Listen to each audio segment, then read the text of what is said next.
Hi everybody. I'm really excited to be coming to you live this afternoon for our weekly Transformation Thursday Q&A chat where I can provide you with a different perspective on the things that you're currently experiencing, the challenges you might be navigating, and the change that you want, but still seems a bit out of reach. You might have tried before and the same sort of cycles keep repeating and you're not sure what's going on. So if you do join me live today, make sure that you let me know you're here, because if you don't drop an emoji or say where you're calling from, the software probably won't tell me that you're there and I can't answer your questions. So I have received a couple of questions in relation to today's topic, and today's topic is a really old wise quote from Socrates. To know thyself is, I'm proposing, the key that accelerates your path. So when I say your path, what I'm referring to is the life that you're living, the path to follow your passion, if that's what you decide to do and have a more fulfilling life, or just going about your daily life. The reason that knowing yourself is important is it's actually one of the questions that came up through the messages was, why is it so important that I've got to do any work on me? Like I just know me, and what is there to know? I'm with me all the time. It doesn't really work that way, because when you are a very young child, you know you quite well. There's not a lot of time or habits or beliefs that you have to navigate. And your identity changes a lot over the years at different pivotal points. You know, up until the age of 8, you're a certain identity. And actually, when you turn 5 and start school, you're going to change significantly through that process that's so favoured around institutionalising people through the school system. And so then at 8 and 12, the brain actually completely rewires. And you will revert back to that toddler kind of identity of feeling a lot of very strong emotions and lose that identity you'd had at, you know, the ages of under 12, and you will be building a new identity, creating a new identity which stays with you longer during your life. And because your identity keeps changing, who you are, who you define yourself as, and what you believe in, and the things that provoke you or that you respond to also change quite a bit. Now, I'm just going to make sure that you can see me and hear me all right. You never know, because with live video, there is absolutely no warm-up, preparation, green room, anything like that. So thank you very much for being here this afternoon. With know thyself, that statement, know thyself, or that proposal that you should know thyself, why it's so important is when you are really out of alignment with your own values, you're going to be agreeing to do things that don't really resonate very strongly with you. Be saying yes to things that you kind of would like to say no to. You'll be saying no to things that you feel like you shouldn't do. Now, often this comes through as doing a lot for other people. And when you do so much, this is actually one of the questions that, the other question that had come through was, how can I be spending all this effort and time knowing myself or thyself, if you're Socrates, how can I be spending all of this time when I'm doing so much already? And that sort of skating through life, speeding through, being so busy is absolutely where it's going to be more challenging for you to be knowing that identity, knowing those values, and knowing where you're effectively where you're going to be going, because those choices become more difficult for you to navigate without feeling really provoked in some way or another. So when you're really busy and you're doing a lot for other people, that becomes a part of your identity where you are always going to be praised, highly praised, for going out of your way to help others, for being so caring and so giving, for giving so much of yourself for others. And it is crucial to be compassionate, absolutely.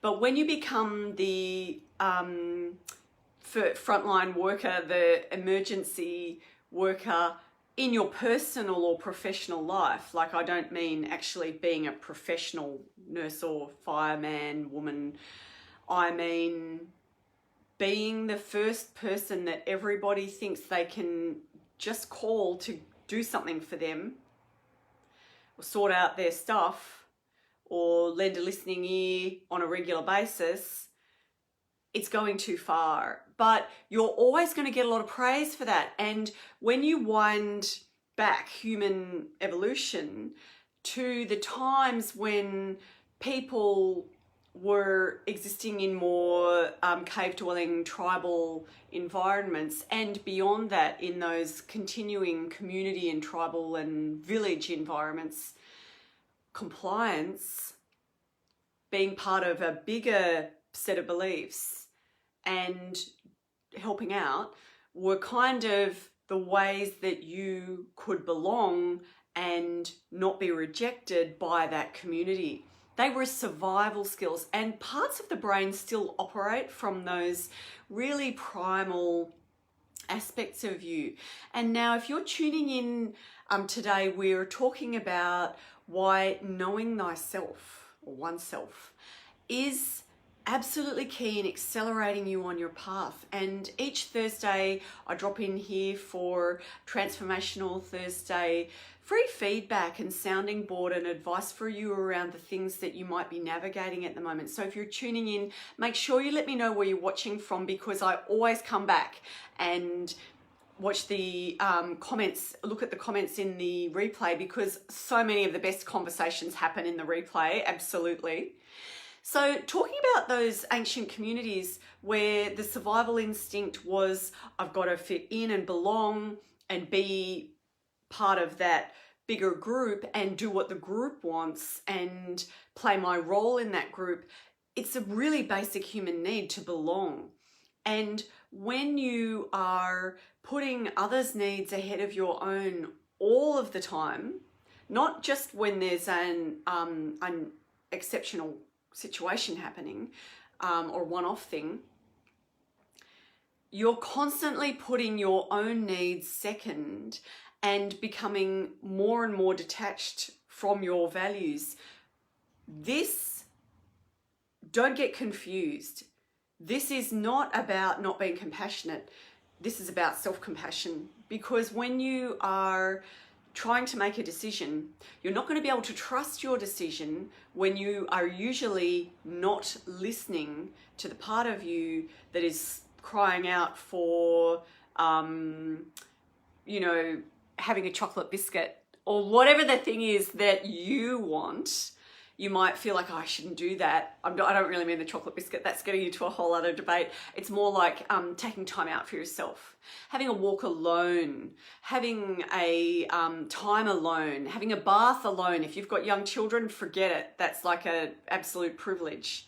And that thing of being able to do what fills up your cup. So signing up to an art class, or not continuing with a commitment that has become too onerous for you, whatever that might be, or getting support that you need, or taking up a sport that would really expand your own energy, definitely.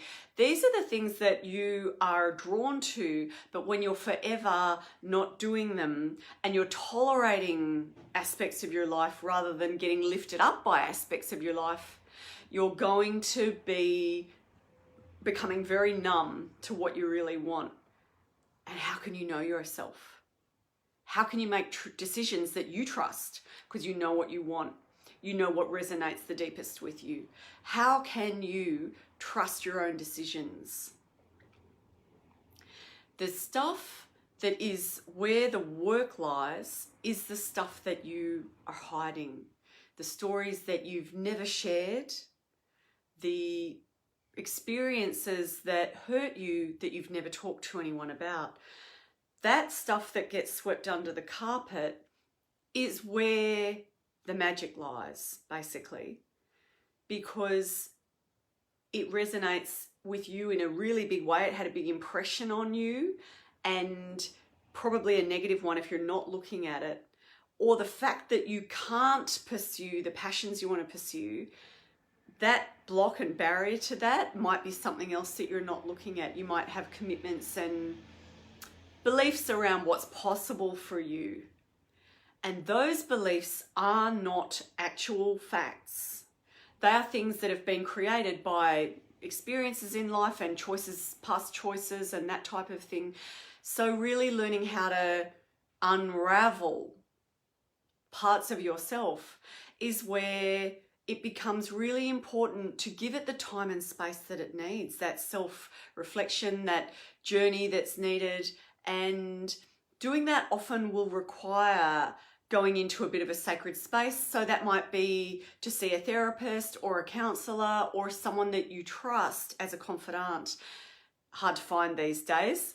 And it's really important that you work with someone who can take you on that journey of going into what is hidden and the aspects of you that you call bad habits or that you kind of allow to continue, because they're probably not helping you and they're probably limiting you in your ability to move quickly on that path that you want to. So the more that you're able to make decisions based on your true knowing and self-compassion, the faster you're going to be able to move from here to where you really want to be. And just remember that when you're going to make a decision about working on knowing yourself a little bit more and that self-exploration and reflection, it's not an indulgent thing. It is compassion for yourself, because you spend a lot of your life being measured by external things like school grades, annual reviews at work, feedback, that sort of thing, and being told what's right and wrong and who you should be by influences like parents and siblings and family, partners and things like that. Honestly, a lot of the work that is so transformational is in the trauma that is quite hidden, and often it's really simple stuff when you have the capacity to break it down with someone that has walked that path before and is trained in this area. So knowing yourself is something that you should not be putting on the back burner or in the too hard basket and staying married to that idea that, you know, you're just there for everybody else and you're great at solving other people's issues, but you don't want to really look at your stuff, because it just means that you're putting off dealing with it, because it will come up eventually if it's out of alignment with who you really are. That joy and happiness and ability to be fulfilled without needing anything really outside of you very much, that's going to be really challenging for you. So just when you go on the journey, get ready to notice that other people may not like you being a bit reflective and starting to speak up and ask for things that you haven't asked for, or wanting to make your own decisions or go in a different direction, because many may say to you, you've changed, which, you know, is always a bit confronting, I guess. And your response will be for the better, because coming into alignment with really who you really are and knowing who you really are is the path that it accelerates your path to where you want to be. And we all want something a little bit different and a bit more spiced up and a bit of a better life. So I just want to thank you so much for tuning in here each week and watching the replay, joining me live, sending me your questions. There's nothing I'd rather be doing than to be connecting with you live and letting you know that there is always a different perspective that could be helpful for you. I see you and I appreciate you, and I wish you a very happy long weekend over the Easter break. Bye for now.